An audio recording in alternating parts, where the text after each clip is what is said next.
Hi everyone, this is me Chandra Chaudhary and आज हम करेंगे क्लास 12th बायोलॉजी एंड हमारा चैप्टर 6 चल रहा है that is molecular basis of inheritance. और आज हम करेंगे lecture number 3 and lecture number 1 and 2 में हमने देखा जेनेटिक मटेरियल जो डीएनए है उसका हमने स्ट्रक्चर एंड उसकी पैकेजिंग हमने कम्प्लीटली और बहुत अच्छे तरीके से उसको कवर कर लिया है।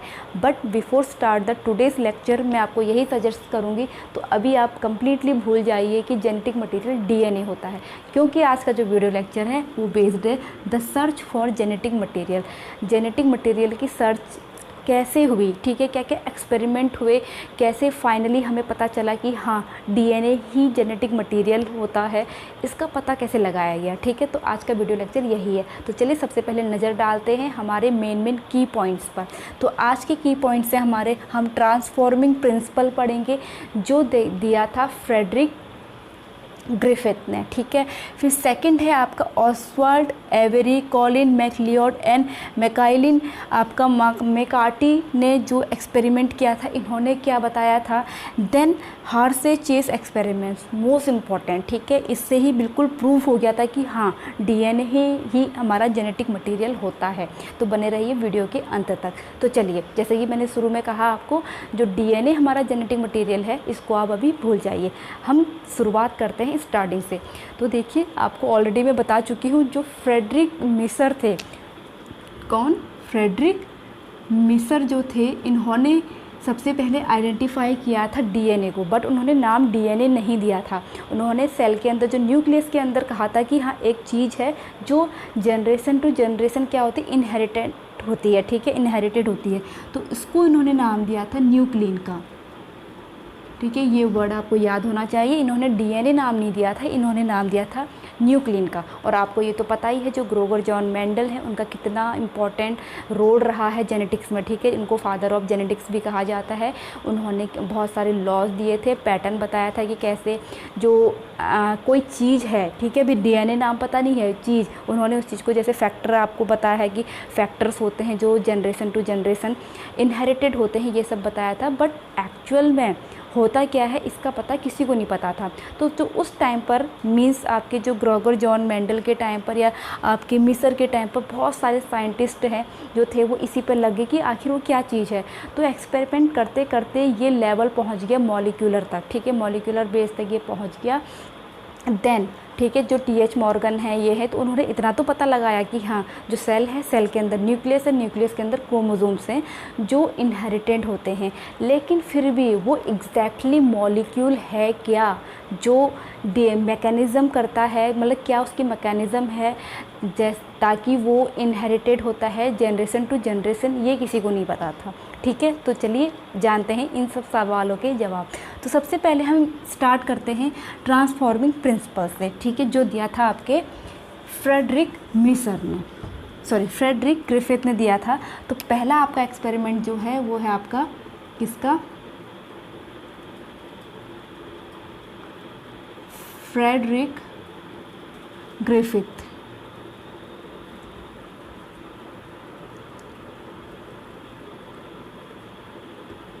इनका एक्सपेरिमेंट हम देखते हैं। सबसे पहले इन्होंने क्या बताया। ठीक है, तो अगर मैं स्टार्टिंग में बात करूं, जो फ्रेडरिक ग्रिफिथ थे ये एक्चुअली जेनेटिक मटेरियल की खोज के लिए एक्सपेरिमेंट नहीं कर रहे थे। ठीक है, एक बीमारी है जो है निमोनिया, तो ये निमोनिया के खिलाफ, निमोनिया के अगेंस्ट ये बनाना चाह रहे थे एक्चुअली वैक्सीन। ठीक है, और वो वैक्सीन मतलब जो रिस्पॉन्सिबल होता है निमोनिया के लिए, जिसका नेम है बैक्टीरिया। सबसे पहली बात ये वैक्सीन बना रहे थे। ठीक है, हम मेन चीज़ें लिख लेते हैं, किसके लिए बना रहे थे, निमोनिया के लिए।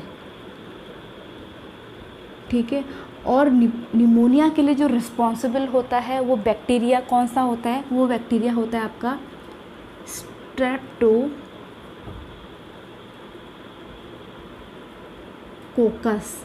ठीक है, स्ट्रेप्टोकोकस निमोनियाई। ठीक है, ये आपका बैक्टीरिया होता है जो रिस्पॉन्सिबल होता है निमोनिया के लिए। तो इस बैक्टीरिया की 2 इन्होंने स्ट्रेन को ग्रो किया। पहली बात इन्होंने क्या किया, इस बैक्टीरिया की 2 स्ट्रेन ऐसे करके 2 स्ट्रेन को ग्रो किया। एक ये थी, ठीक है, और दूसरी ये थी। तो आप देखो दोनों में थोड़ा सा आप लोगों को डिफरेंस दिखाई दे रहा होगा। इसकी जो लेयर है, कोट है इस बैक्टीरिया की, ठीक है, ये ग्रो करने का एक आपका मैंने बीकर टाइप बना दिए हैं, इसके अंदर बैक्टीरिया है तो ग्रो कर रहे थे। तो उन्होंने आप जो ये वाला है, ठीक है, इसकी जो ये इसमें जो बैक्टीरिया, इसकी जो कोट था, ठीक है, ये रफ़ था बिल्कुल भी, ठीक है। तो इसका नेम दिया इन्होंने रफ़ स्ट्रेन। रफ़ स्ट्रेन था ये किसका? स्ट्रेप्टोकोकस निमोनियाई का, ठीक है। और जबकि जो ये वाला था इसकी बाहर से, ठीक है, एक क्या थी, कोटिंग थी। किसकी कोटिंग थी? ये म्यूकस की कोटिंग थी। और काहे की कोटिंग थी? पॉलीसेकेराइड की कोटिंग थी ये, ठीक है। म्यूकस की पॉलीसेकेराइड की बनी हुई ये कोटिंग थी इस, और जो बहुत ज़्यादा सॉफ्ट थी, इस वजह से इसको नेम दिया गया स्मूथ स्ट्रेन। इतनी बात आई थिंक सब लोगों को समझ में आ गई होगी। मैं रिपीट कर देती हूँ, जो फ्रेडरिक ग्रिफिथ थे वो वैक्सीन बना रहे थे निमोनिया के लिए, और निमोनिया का जो कॉजिंग बैक्टीरिया होता है वो स्ट्रेप्टोकोकस निमोनिया होता है। उन्होंने इसकी 2 स्ट्रेन को ग्रो किया, एक रफ स्ट्रेन, एक स्मूथ स्ट्रेन। जो स्मूथ स्ट्रेन थी उसकी बैक्टीरिया के बाहर जो कॉलोनी थी उसमें कोटिंग थी, जो किसकी बनी हुई थी? म्यूकस की बनी हुई थी, पॉलीसेकेराइड की बनी हुई थी। जबकि जो रफ स्ट्रेन थी उसकी जो वॉल थी, कोटिंग थी, मीन्स उसमें कोई कोटिंग नहीं थी, इसमें ये प्रेजेंट नहीं था, इसका मतलब ये है। तो इसको नेम दिया गया रफ स्ट्रेन। इतनी बात समझ में आ गई। अब इसके बाद इन्होंने 1 बाय 1 इनको माइस में, चूहे में एक्सपेरिमेंट किया, ठीक है। तो इन्होंने सबसे पहले क्या एक्सपेरिमेंट किया? देखो, इस रफ स्ट्रेन को इंजेक्ट किया, ठीक है, किसमें? माइस में। तो माइस क्या हो गया? डेथ। समझ में आया? और उसी तरह से जब इन्होंने रफ को इंजेक्ट किया माइस में, तो माइस कैसा रहा? लाइव। ओके, इतनी बात समझ में आ गई। तो ये इसका पहला एक्सपेरिमेंट हुआ, एक्सपेरिमेंट नंबर 1, कि पहले उन्होंने खाली स्मूथ स्ट्रेन को जब इंजेक्ट किया माइस में तो माइस की डेथ हो गई। लेकिन जब उन्होंने रफ स्ट्रेन को जब माइस में क्या करा, इंजेक्ट किया, तो वो जिंदा रहा। उसके बाद उन्होंने क्या, जो ये स्मूथ स्ट्रेन वाला है, ठीक है, इसको किल कर दिया, ठीक है। एक्सपेरिमेंट नंबर 2 मैं यहाँ कर रही हूँ, ठीक है। जो स्मूथ बैक्टीरिया था, स्मूथ स्ट्रेन था, जो उसको क्या कर दिया? हीट किल कर दिया, हीट किल्ड किया, देन इंजेक्ट किया, ठीक है, देन इंजेक्ट किया इन्होंने। तब देखिए किस में इंजेक्ट किया? माइस में। तो ये माइस क्या हो गया? कुछ नहीं हुआ, वो लाइव रहा, ठीक है। क्योंकि जब उन्होंने उसको हीट किल कर दिया, ठीक है, हीट किल कर दिया, तो ये क्या है आपका? वो किल हो गया बैक्टीरिया, ठीक है। हीट किल होने से ही किल हो गया, तो माइस क्या रहा? अलाइव रहा, ठीक है, मीन्स जिंदा रहा। उसी तरह से इन्होंने फिर थर्ड एक्सपेरिमेंट क्या किया? क्योंकि देखिए खाली रफ जो स्ट्रेन है उसमें भी लाइव रह रहा है, स्मूथ स्ट्रेन उन्होंने जब माइस में डाला तो वो डेथ हो गई। लेकिन जब उन्होंने स्मूथ स्ट्रेन को हीट किल किया, फिर इंजेक्ट किया, तो माइस लाइव रहा। फिर इन्होंने थर्ड क्या किया? जो आपका रफ एंड जो स्मूथ है, ठीक है, एंड स्मूथ, कौन सा वाला? हीट किल्ड वाला, ये एक्सपेरिमेंट किया। इन दोनों को मिला करके इंजेक्ट किया, ठीक है, इंजेक्ट किया माइस में। तब माइस फिर भी क्या हो गई? माइस की डेथ हो गई। ओके, माइस की फिर भी यहाँ पर डेथ हो गई, ठीक है। तो यहाँ पर उन्होंने क्या निष्कर्ष निकाला, क्या कॉन्क्लूड किया? देखिए, जब खाली स्मूथ स्ट्रेन हीट किल्ड को जब इसने माइस पे इंजेक्ट किया तो माइस लाइव रहा, ठीक है। लेकिन जब उसने रफ और स्मूथ को मिला दिया, हीट किल्ड वाले स्मूथ को मिला दिया, लेकिन तब माइस की डेथ हो गई, ठीक है। तब उन्होंने यहाँ पर निष्कर्ष निकाला कि ये जो हीट किल्ड स्मूथ वाली स्ट्रेन थी, इसके पास कुछ तो ऐसा है जिससे जो इसने इसको ट्रांसफ़र कर दिया, ठीक है, कुछ तो इसके पास समथिंग ठीक है, इसके पास कुछ तो ऐसी चीज़ है जो इसने इस पर ट्रांसफ़र कर दी, जिससे ये रफ़ वाला चेंज हो गया स्मूथ में। ठीक है, जो रफ़ वाला जो चूहे को नहीं मार रहा था वो इसके कॉन्टेक्ट में से इसने कुछ इसको ऐसी चीज़ दे दी जिससे ये इस पर कन्वर्ट हो गया और माइस की डेथ हो गई। आई होप आपको समझ में आया हो। तो इस समथिंग का नाम उन्होंने दिया ट्रांसफॉर्मिंग प्रिंसिपल, क्योंकि ट्रांसफॉर्म हो जा रहा है। जैसे कि मैंने आपको बताया, इस स्मूथ वाले ने इस रफ़ वाले को कुछ ऐसी चीज़ दी जिससे रफ़ वाला स्मूथ वाले में कन्वर्ट हो गया, इसमें कन्वर्ट हो गया, तो ट्रांसफॉर्म हो गया, इस रफ़ स्ट्रेन का स्मूथ स्ट्रेन में ट्रांसफॉर्म हो गया। ठीक है, ट्रांसफॉर्म हो गया तो इसका इन्होंने क्या नेम दिया, ट्रांसफॉर्मिंग प्रिंसिपल। इस समथिंग का name transforming principle. I hope आपको इतना क्लियर हो गया होगा। उन्होंने ये नहीं बताया कि ये डीएनए है, आरएनए है, क्या है, कुछ नहीं बताया। बस उन्होंने कहा हाँ कुछ तो ऐसी चीज़ है जो इसने इसको दे दी, इससे ये इसमें कन्वर्ट हो गई और माइस की डेथ हो गई। ठीक है, अब बाकी के जो साइंटिस्ट थे उन्होंने इनके एक्सपेरिमेंट पे ध्यान दिया और फिर ये जो ट्रांसफॉर्मिंग प्रिंसिपल जो कुछ है उस पर सबने एक्सपेरिमेंट करने स्टार्ट कर दिए। ठीक है, तो आई होप ये एक्सपेरिमेंट हो गया है हमारा। देन हम अपने नेक्स्ट एक्सपेरिमेंट नंबर 2 पे हम बढ़ेंगे, तो आप लोग इसका स्क्रीनशॉट ले सकते हैं, एक्सपेरिमेंट नंबर 1, 2 एंड 3। ठीक है, अब हम आगे को बढ़ते हैं एक्सपेरिमेंट नंबर 2 जो आपके ओसवाल्ड, कॉलिन एंड मैकलाइन ने दिया है।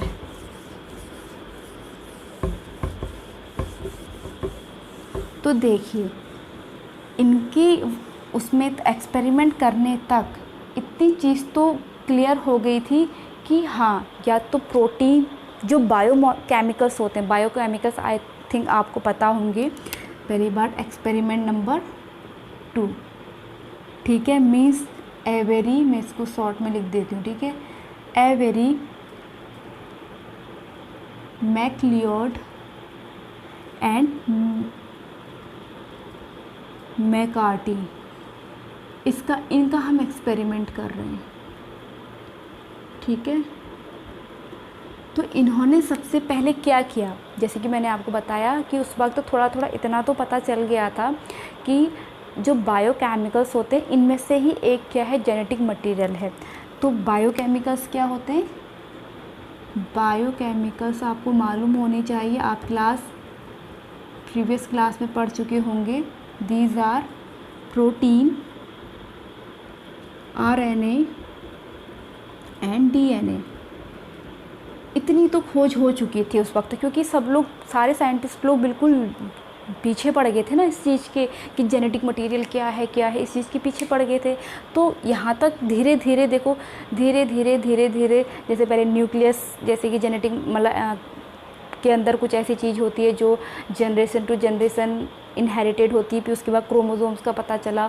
तो ऐसे करते करे यहाँ तक पहुँच चुके थे कि हाँ इन तीनों में से तो कोई ना कोई जेनेटिक मटेरियल है। तो इन्होंने इनको क्या किया, प्योरीफाई किया, इनको क्या किया, प्योरीफाई किया। देन क्या किया, जो इससे पहले वाला जो एक्सपेरिमेंट था ग्रिफिथ का, उन्होंने उसको ही रिपीट किया एक्चुअली। तो क्योंकि देखिए उनका जो एक्सपेरिमेंट था क्या था, पहला जो हीट किल्ड आपका एस स्ट्रेन था। ठीक है, हीट किल्ड जो एस स्ट्रेन था, इसमें उन्होंने प्रोटीन डाइजेस्टिंग एंजाइम, ठीक है, जिसको प्रोटीएज बोलते हैं, प्रोटीएज, ये है क्या एक्चुअली प्रोटीएज, आपका protein digesting enzyme, protein digesting enzymes. Okay, इतनी बात समझ में आई। क्योंकि मैंने आप जैसे कहा ना कि इतना तीनों में डाउट हो गया था कि इन तीनों में से कोई ना कोई भाई है करके वो, तो इन्होंने इस पे जो आपका ये वाला हीट किल्ड एस स्ट्रेन था उसमें प्रोटीएज डाला। उन्होंने कहा अगर प्रोटीएज होगा डीएनए, ठीक है, तो इसको जब इंजेक्ट किया जाएगा किस में, आपके आर स्ट्रेन में, आर स्ट्रेन में जब इंजेक्ट किया जाएगा तो ये, क्योंकि प्रोटीएज जब प्रोटीन डाइजेस्टिंग एंजाइम उसमें डाल दिया, ये प्रोटीन को ख़त्म कर देगा और प्रोटीन को ये इसमें ट्रांसफर कर ही नहीं सकता। तो आपका आर स्ट्रेन बैक्टीरिया कन्वर्ट हो गया एस स्ट्रेन में, क्योंकि देखिए हमने अभी इससे पहले वाले एक्सपेरिमेंट में यही तो पढ़ा, जो आपका आर स्ट्रेन है वो इसके कांटेक्ट में आने से एस स्ट्रेन में कन्वर्ट हो जा रहा है, क्योंकि ये हीट की अपना कुछ तो ऐसा इसको पास कर रहा है जिससे वो इसमें कन्वर्ट हो जा रहा है। लेकिन जब डाउट था कि वो प्रोटीन होगा तो इन्होंने प्रोटीन डाइजेस्टिंग एंजाइम डाल दिया, ठीक है, जो प्रोटीन को ख़त्म कर दे, और फिर उन्होंने आर स्ट्रेन में इंजेक्ट किया तो वो चेंज किस में हो गया, एस स्ट्रेन में ही चेंज हो गया। ठीक है, पहली बात क्लियर हो गई। अब दूसरा देखिए, दूसरा उन्होंने क्या किया, हीट किल्ड एस स्ट्रेन लिया और उसमें डाल दिया उन्होंने सेकेंड RNAs, ठीक है। अब RNAs क्या है, जैसे आपका प्रोटीएज प्रोटीन डाइजेस्टिंग एंजाइम है, RNAs आपका RNA डाइजेस्टिंग एंजाइम है। ओके, तो जब इन्होंने इस मिक्सचर को इंजेक्ट किया, ये इंजेक्ट है, ठीक है, इंजेक्ट किया किसमें, आर स्ट्रेन में, ये अगेन चेंज हो गया किसमें, एस स्ट्रेन में। मीन्स ट्रांसफॉर्म ही हो जा रहा है ये अभी भी, जो ग्रिफिथ का जो उन्होंने दिया था कि ट्रांसफॉर्मिंग प्रिंसिपल है, ये अभी भी वो ट्रांसफॉर्मिंग प्रिंसिपल बार क्या हो जा रहा है आपका, इसमें आपका इनहेरिटेड हो जा रहा है, चला जा रहा है। देन इन्होंने थर्ड एक्सपेरिमेंट किया, थर्ड एक्सपेरिमेंट सेम चीज़, हीट किल्ड एस स्ट्रेन ली बैक्टीरिया की। अब उसमें उन्होंने जो थर्ड बचा मीन्स DNAs, ये उन्होंने आपका लिया, जो क्या होता है, DNA डाइजेस्टिंग एंजाइम, ठीक है, इन्होंने ये लिया। देन इसे इंजेक्ट कर दिया आपके आर स्ट्रेन में, ये आपका चेंज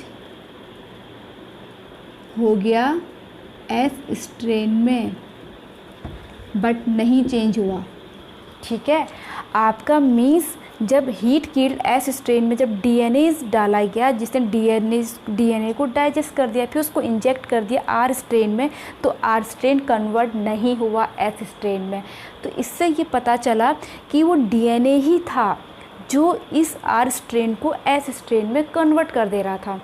बट यहाँ पे भी ट्विस्ट है, इनकी बात किसी ने नहीं मानी, ठीक है, क्योंकि जर्नली ऐसा होता है, कोई भी साइंटिस्ट जब कोई भी एक्सपेरिमेंट करके कुछ न्यू लॉ बताता है या कोई नई चीज़ वो बताता है, तो हज़ारों की संख्या में या लाखों की संख्या में जो भी साइंटिस्ट है वो सवाल खड़े कर देते हैं कि हमें तो बस प्रूफ चाहिए, ठीक है।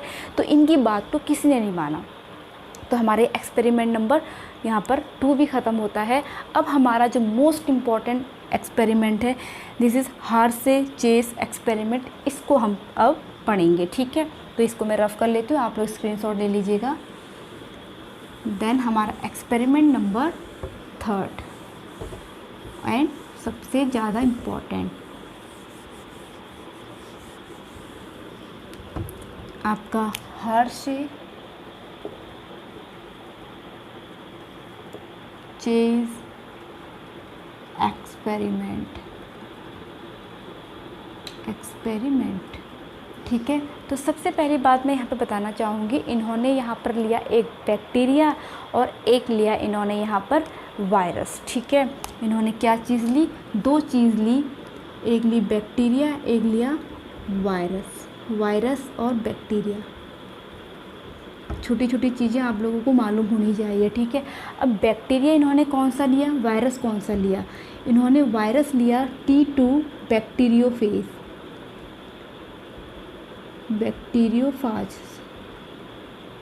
और दूसरा इन्होंने लिया आपका जो बैक्टीरिया लिया है वो लिया ई कोलाई। ठीक है, आपका मीन्स हर्शे और चेस ने अपने एक्सपेरिमेंट में लिए वायरस एंड बैक्टीरिया। वायरस क्या लिया, T2 बैक्टीरियोफाज, और बैक्टीरिया क्या लिया, ई कोलाई। अब ये बैक्टीरियोफाज आई थिंक आप लोगों को इसके बारे में मालूम होगा, आपने क्लास 11th में इसे पढ़ चुके हैं। तो इन्होंने इसका क्या किया, कल्चर किया, एक्चुअली इसको ग्रो किया। ठीक है, इसका क्या करा, कल्चर करा। अब कल्चर क्या करा देखिए, इन्होंने 2 मीडियम लिए। ठीक है, 2 मीडियम लिए, ये मीडियम फिल था और ये मीडियम भी आपका, ये वाला बीकर भी फिल था। ठीक है, इसमें क्या था देखिए, इसमें था आपका रेडियो एक्टिव सल्फ़र। इसमें क्या था आपका, रेडियो एक्टिव सल्फ़र। ठीक है, एंड इस वाले मीडियम में था आपका रेडियो एक्टिव फॉस्फोरस। ठीक है, और इन 2 मीडियम में इन्होंने क्या किया, इस बैक्टीरियोफाज की ग्रो की, इसका कल्चर किया। तो यहाँ पर मैं बैक्टीरियोफाज बना देती हूँ। आप लोगों को इसका स्ट्रक्चर पता होगा, नहीं पता है तो मैं भी बताती हूँ इसका स्ट्रक्चर कैसा होता है थोड़ा सा डिटेल में। यहाँ पर इसका जेनेटिक मटेरियल है। ठीक है, और कुछ बैक्टीरियोफाज ने यहाँ इसमें ग्रो किए।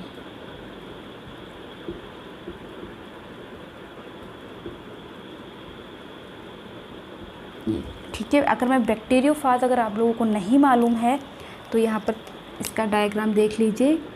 ये इसका हेड वाला पार्ट होता है। ठीक है, यहाँ पर इसका जेनेटिक मटेरियल डीएनए होता है। इसको बोलते हैं कैप्सिड, जो बना होता है प्रोटीन का। ठीक है, ये डीएनए है एंड यहाँ पर ये इसका नेक है एंड ये इसकी टांगे हैं। टांगे इन द सेंस टेल है। तो ये आपका बैक्टीरियोफाज होता है। ठीक है, अब यहाँ पर एक चीज़ मैं बता दूँ, इससे प्रीवियस वीडियो लेक्चर थे मैं ऑलरेडी बता चुकी हूँ। जो डीएनए का जो एक कंपोनेंट होता है वो क्या होता है, फॉस्फेट होता है, यानी कि फॉस्फोरस होता है, इसमें फॉस्फेट होता है। एंड जो प्रोटीन है इसमें सल्फ़र प्रेजेंट होता है। क्या प्रेजेंट होता है, सल्फ़र प्रेजेंट होता है।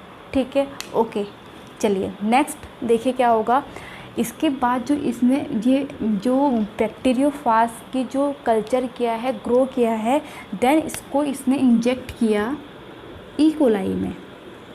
किस में इंजेक्ट किया इसने इसको, ई कोलाई में। ये क्या है, ई कोलाई है, ई कोलाई। ठीक है,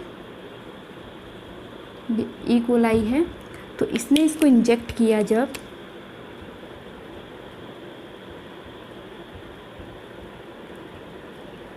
तो इसने क्या किया, अपना जेनेटिक मटेरियल, ठीक है, अपना जेनेटिक मटेरियल यहाँ डाल दिया।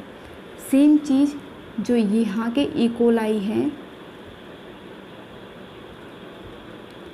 इसने अपना जेनेटिक मटेरियल यहाँ ट्रांसफ़र कर दिया। ठीक है, जब ट्रांसफ़र कर दिया तो ये भी आपका देखो, क्योंकि ये आपके रेडियो एक्टिव वाले हैं, इसमें रेडियो एक्टिव क्या था आपका, ये वाले में सल्फ़र था। ठीक है, इसमें रेडियो एक्टिव आपका फास्फोरस है। ओके, जब यहाँ पर इसने इसको आपका इंजेक्ट कर दिया, देन इसने क्या किया, इसको इसके बाद इसका सेंट्रीफ्यूगेशन किया। इन दोनों का इनका क्या किया, सेंट्रीफ्यूगेशन।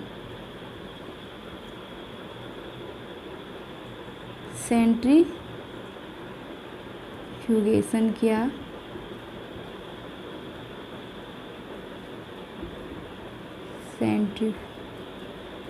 सेंट्रीफ्यूगेशन का मतलब समझते हो ना, जैसे मिक्सी चलती है या जैसे हम लोग अंदर से बाहर की ओर मूवमेंट होती है, उससे क्या करा, इससे क्या हुआ आपका, जो यहाँ पे अलग से हम बीकर ले लेते हैं। सेंट्रीफ्यूगेशन से क्या हुआ, जो ये वाला ई कोलाई था, इसमें ई कोलाई की बॉडी और जो इसमें जेनेटिक मटेरियल जो इसमें आपका वायरस जो फंसा हुआ है वो दोनों अलग अलग हो गए, ठीक है। ये मीडियम है कोई, तो ई कोलाई आपका यहाँ बैठ गया और जबकि जो बैक्टीरियोफाज था वो यहाँ ऊपर आ गए, ठीक है। ऐसे करके अलग अलग सेपरेट हो गए, मतलब सेम चीज़ इसमें भी हुई। जो ऐसे करके मीडियम था, नीचे क्या जमा हो गया आपका ई कोलाई की बॉडी, एंड जो ऊपर आपके आ गए बैक्टीरियोफाज, ठीक है। बैक्टीरियोफाज जब आ गए तो वहाँ पर देखा गया जो आपका ये सल्फ़र वाला जो मीडियम था ये आपका रेडियो एक्टिव पाया गया, रेडियो एक्टिव था, जबकि ये नॉन रेडियो एक्टिव पाया गया, नॉन रेडियो एक्टिव पाया गया, ठीक है। इन केस ऑफ जो ये वाला था ये आपके नॉन रेडियो एक्टिव पाए गए, नॉन रेडियो एक्टिव पाया गया, जबकि ये वाला आपका जो ई कोलाई नीचे बैठ चुकी थी उसमें आपका रेडियो एक्टिव पाया गया, रेडियो एक्टिव पाए। अब यहाँ पर देखो रेडियो एक्टिव क्या चीज़ होगी, यहाँ पर रेडियो एक्टिव सल्फ़र इसमें ही रह गया और इसमें ये नॉन रेडियो एक्टिव रहा, और इस केस में ये नॉन रेडियो एक्टिव, यहाँ पर रेडियो एक्टिव फॉस्फोरस पाया गया, ठीक है। अब यहाँ पर देखो, यहाँ पर हम इससे क्या कंक्लूड करते हैं। जैसे कि आपको मैंने भी बताया जो डीएनए का पार्ट होता है वो फॉस्फेट होता है, एंड आपके प्रोटीन का पार्ट क्या होता है, आपका सल्फ़र होता है, ठीक है। अब यहाँ पर जब इस बैक्टीरियोफाज ने, इस रेडियो एक्टिव बैक्टीरियोफाज ने जब इस ई कोलाई पर अटैक किया, अपना जो यहाँ पर जेनेटिक मटेरियल इसमें इंजेक्ट किया, लड़ाई इसी चीज़ में तो है कि प्रोटीन है कि डीएनए है। अब इसका जो ये हेड है, कैप्सिड है, वो किसका बना हुआ है, प्रोटीन का बना हुआ है, तो इसने अपना सर तो नहीं डाला उसके अंदर, ठीक है, अपना अंदर का जेनेटिक मटेरियल डाला। उसके बाद जब इसको, क्योंकि जो इतना होल बॉडी इसकी जो बनी है जिसमें बैक्टीरिया भी है, अभी तो ये रेडियो एक्टिव है ना, इसको पता नहीं, तो इसने क्या किया, इसका सेंट्रीफ्यूगेशन किया। सेंट्रीफ्यूगेशन से क्या करा इसने, जो बैक्टीरिया की बॉडी है और जो वायरस की बॉडी है दोनों को सेपरेट कर लिया। तो यहाँ पर जो बैक्टीरिया की बॉडी थी वो नॉन रेडियो एक्टिव पाई गई, और जो उसका जो आपके वायरस की जो बॉडी थी वो रेडियो एक्टिव पाई गई, उसमें सल्फ़र पाया गया। इसका मतलब वो सल्फ़र इसमें गया ही नहीं, ठीक है। अगर सल्फ़र, क्योंकि सल्फ़र किसका पार्ट है, प्रोटीन का, प्रोटीन अगर इसमें जाता, आपकी ई कोलाई के अंदर जाता, तो आपका जो रेडियो एक्टिव सल्फ़र है वो किस में पाया जाता, इस ई कोलाई की बॉडी में पाया जाता, लेकिन नहीं पाया जाता क्योंकि वो ट्रांसफ़र ही नहीं हुआ। समझ रहे हो मेरे पॉइंट को। इसी तरह से इस वाले केस में आप देखोगे, यहाँ पर जब आपका रेडियो एक्टिव फॉस्फोरस वाला बैक्टीरियोफाज इंजेक्ट हुआ तो उसने अपना जेनेटिक मटेरियल डाला, ठीक है। और यहाँ पे रेडियो एक्टिव जो फॉस्फोरस है, क्योंकि वो पार्ट किसका होता है, डीएनए का, तो डीएनए भी रेडियो एक्टिव हो गया। इस तरह से यहाँ पर आपका प्रोटीन रेडियो एक्टिव बना था, लेकिन यहाँ पर डीएनए रेडियो एक्टिव बन गया, एंड फिर इसका सेंट्रीफ्यूगेशन किया तो इसमें जो बैक्टीरिया थे एंड जो वायरस थे दोनों सेपरेट हो गए, जिसकी वजह से जो रेडियो एक्टिव आपका फॉस्फोरस है वो ई कोलाई में पाया गया, क्योंकि बैक्टीरिया ने तो ट्रांसफ़र कर दिया था, लेकिन जो बैक्टीरिया की बॉडी थी वहाँ पर आपका कोई भी रेडियो एक्टिव चीज़ नहीं पाई गई, ठीक है। तो यहाँ पर ये निष्कर्ष निकलता है इससे कि जो जेनेटिक मटेरियल है, जो जनरेशन टू जनरेशन इनहेरिटेड होता है, मैकेनिज़्म करता है, वो आपका डीएनए होता है। इस एक्सपेरिमेंट से ये चीज़ क्लियर हो गई। तो आई होप आज के ये सारे के सारे एक्सपेरिमेंट हैं जो वो आप लोगों को क्लियर हो गए होंगे, अच्छे लगे होंगे, एंड आपकी बुक में क्या आपकी ये जो जेनेटिक मटेरियल है उसकी क्या क्या इंपॉर्टेंट चीज़ें होती हैं ये आप लोग उस चीज़ में से देख लेंगे। आई होप कि उसमें रेप्लिकेशन करने की क्षमता होनी चाहिए या फिर म्यूटेशन उसमें होना चाहिए, ठीक है। तो ये सब उसमें आप लोग देख लीजिएगा, एंड आई होप आज का वीडियो लेक्चर आप लोगों को क्लियर हो गया होगा एंड अच्छा लगा हो, हेल्पफुल रहा हो, एंड मैं मिलूँगी अपने नेक्स्ट वीडियो के साथ। Thanks for watching, stay safe, stay healthy, bye bye.